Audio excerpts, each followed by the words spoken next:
Hey beautiful people, April Mac here, going live. I'm back in Canberra now after a few days away at the coast, and I wanted to come on today to talk about masculine and feminine energy. It's a bit of a funny topic for some people who aren't familiar with this kind of work that I'm doing. It might be a bit of an unusual topic, and so I did want to come on here and explain it. Some of you will be familiar with it already, and others, this will be completely new to you. And I wanted to talk about what does it have to do with running a successful business. So this is actually fairly new content for me. Like really, it's only been this year that I've discovered what does this whole thing mean about the masculine and feminine energy? What does it have to do with anything? And it's been a real revelation for me, and it's changed the way that I work and the way that I operate in the world. And it's actually given me a lot more time. So I want to talk about a few of those things tonight. If you've got time, then hang around and please feel free to comment as we go. Hello to anyone watching. And if you're watching on replay, hashtag replay. And also please feel free to comment, because I always come back and check the comments later. So I'd love to make it a conversation if people are here live. And if you're watching on replay, obviously we can't do that, but do feel free to leave some comments and questions. So this topic is something that I actually covered off in a course that I'm running, or a program that I'm running, which is called Shine. And it's a business leadership course, but we cover off all kinds of weird and wonderful topics, and energy management and energy of the masculine and feminine are two topics that we cover. And we did it today, and it just sort of it was been on my mind. So I thought, oh, I'll jump on here and have a bit of a chat about it with people who this might be new to. I just want to share some thoughts and ideas around it and see what you think about it. So for me, and for many people, I think, I've come from the corporate world. That's been my background. And the corporate world generally tends to operate via a masculine kind of paradigm. And I'm not saying, when I say masculine, I'm not suggesting it's a male-dominated paradigm, although that can be the case in some corporate environments. But what I'm talking about when I talk about energy is everyone has a masculine energy within them and feminine energy. We both have a mixture. But some of us have probably really developed or worked more on our masculine energy. Sorry, my cat is jumping around. She's having a skits attack. It's that time of night where the skits craziness goes on. Some of us have a more developed sense of the masculine energy, because that has generally tended to be what's been rewarded in certain environments, like the corporate domain, often the school domain as well, where we grow up, achievement based, get lots of stuff done. It's really about focusing, and also I've got a whole list of words that will describe the masculine energy that you'll probably resonate with. Things like taking action and, survival, strength, confidence. That's not to say that men are better at those things. It's just the masculine energy within each of us that is pulled on when we do things that are logical, strength-based, confidence-based. Whereas the feminine tends to be around, and this is again both in men and women, openness, compassion, nurturing, heart-centeredness, our feelings, our intuition. So when we have a nice balance of both of these aspects within ourselves, then the way that we can operate in the world is far more balanced and far more fulfilling. And for me personally, since I have changed the way that I work, it's actually given me back a whole heap of energy that I was missing. I actually found, once I realized I was really suppressing a lot of those feminine, intuitive sides of me, the kind of real fluidity, the nurturing side, which isn't really rewarded in the corporate domain. When you suppress that, it's actually quite tiring, because you're really then just working on one part of your energy, the masculine, and the feminine doesn't get so much of a voice. And so in my own business, where I get to make up my own rules and do things the way I want to do them, what I'm finding is I can use a beautiful mix of both of these aspects, both of these qualities within me.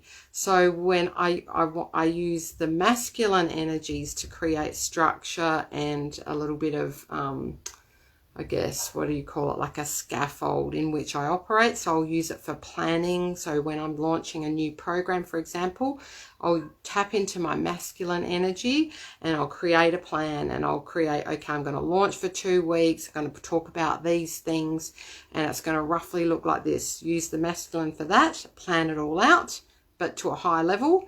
And then each day, once I've done that, that's done. Then each day I just show up and utilize my feminine energy, where I ask my intuition, my guidance, tap into divine energy to ask myself, well, what do I want to create that goes along with that plan?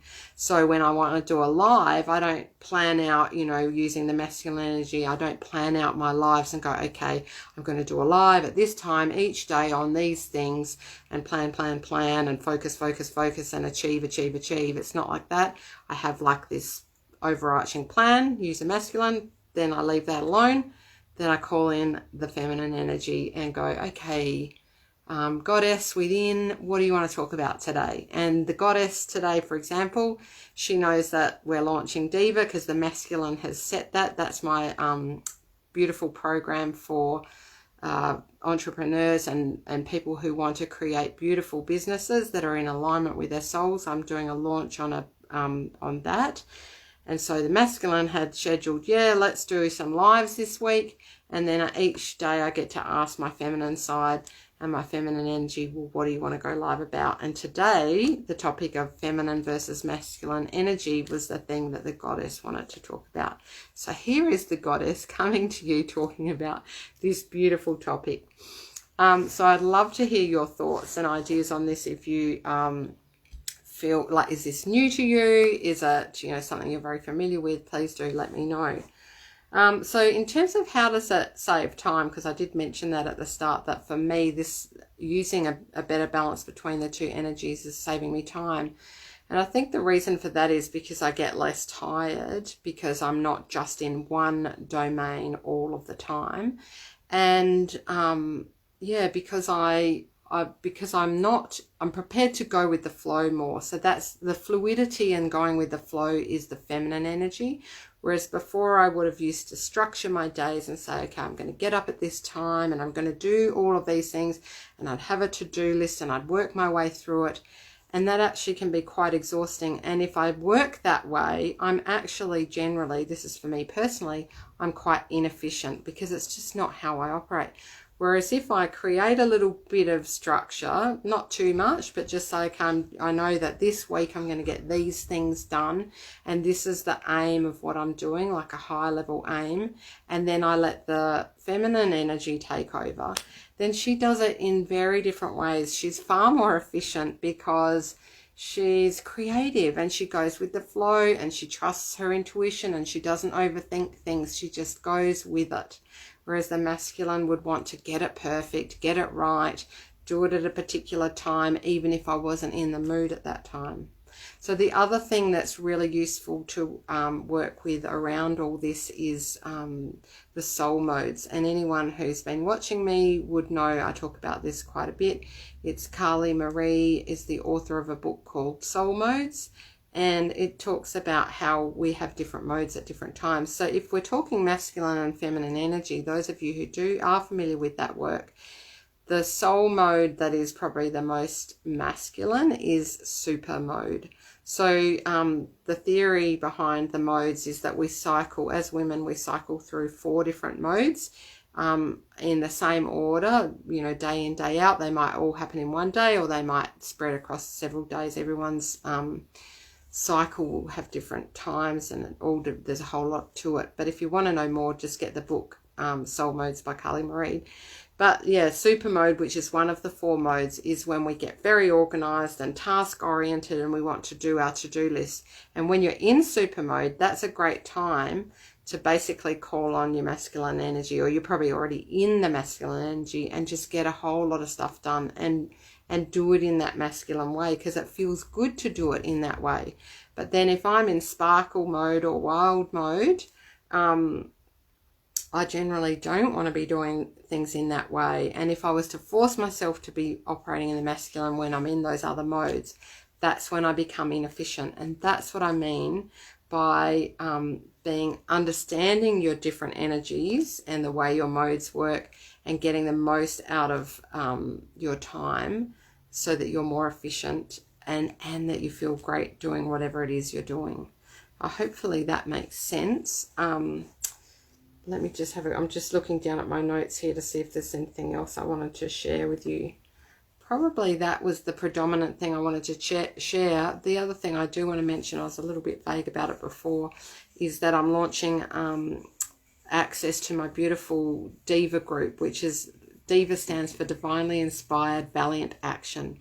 And actually that's a interesting, I'll keep going off on tangents here, but Diva, the divinely inspired, really is calling on the feminine energy, and then the valiant action is taking the masculine. So this group I've created is all about really combining your feminine energy with your masculine energy in order to grow your business in ways that feel really aligned. So it's a membership. You pay per month. You come in, I coach every single week. I coach on various topics. I coach on all sorts of, you know, energetic things, as well as very grounded practical stuff like how to use Facebook and how to sell and all the things that you need in order to grow a successful business. And you're in there with other like-minded beautiful souls, and we get together every week, and I do trainings, we do celebrations on our wins, we support one another. If you've got a question throughout the week, you've got a group that where you can go and ask questions that you've got about your business at any point of the day or night, and someone will generally answer. So I'm growing this beautiful group. You can find out more about it if you go to aprilmac.com.au/diva. That's where all the details are, and if you've got any questions at all, just let me know. It's $111 a month, and you get a huge amount of value and lots of coaching and access to me, which is it's probably the most affordable way to work with me at the moment. So I really, if you feel like you want to work with me, Diva is a really great point to enter. And it's not lock-in contracts. You can stop and start again at any time. So people do come and go as their needs, you know, and requirements suit them for their business. But it is a beautiful group. We've created a really gorgeous community in there, and it's growing and it's beautiful, and we get guest speakers coming in every now and then, and it's just a gorgeous place to be. So if you feel called to join Diva, then I would love to have you in the group. Go to the link that I just mentioned before, and hopefully I'll see some of you in there. Otherwise, if you've got any questions, do leave them here. I'm just looking back at the comments here. Hello Sunshine, says Jill. That's lovely. Never thought about it like this. I was so structured working in minister's office. Yes, Jill, I know how that feels. And having 5 kids, I needed to be structured. So I feel a bit sad now that I've not been in my feminine energy much in my life. This is why I need you, April. Oh, that's beautiful, Jill. Yes, I can help you. It's never too late to call in the feminine energy, and she's always been there. The feminine energy in you as the nurturer, as the mother, was no doubt always there, and I'm sure that your children received a lot of nurturing. However, it is interesting understanding this. You know, for me, you know, I'm in my late 40s and I'm only just discovering it now. Some of you will be older, some of you are younger, and just discovering it is such a revelation. And for me, it's really changing a lot of things that I do, and it's still early days. So yeah, like it's not too late to have discovered this, Jill, and I'm so glad that you are discovering it alongside me. Yeah, very interesting. And yes, in terms of parenting and working, it all applies. A bit of a mixture of both is probably what kids need, and I'm sure that your children did get the mix, but even a heightened awareness around it now will make things even easier for you going forward. So yeah, that's the whole thing, is it will make life easier. For me, that's what's been happening. And I know a lot of people have said to me, April, how do you get so much done in your business? You must work night and day. And I promise you, I do not. I really get this mix. My cat is tearing up this paper. don't do that. I really get this mix between the masculine and feminine, right? And then I don't have to spend a lot of time doing things because I do that trusting of the intuition and, you know, setting the structure without having to stick to it, like, you know, without having to be really hard on myself and not aiming for perfection. So, yeah, I'd love to talk more about this if people are interested, and do come and join us in D, because we have awesome conversations like this all the time. All right, lots of love to you all. Take care, and I'll see you soon. Bye for now.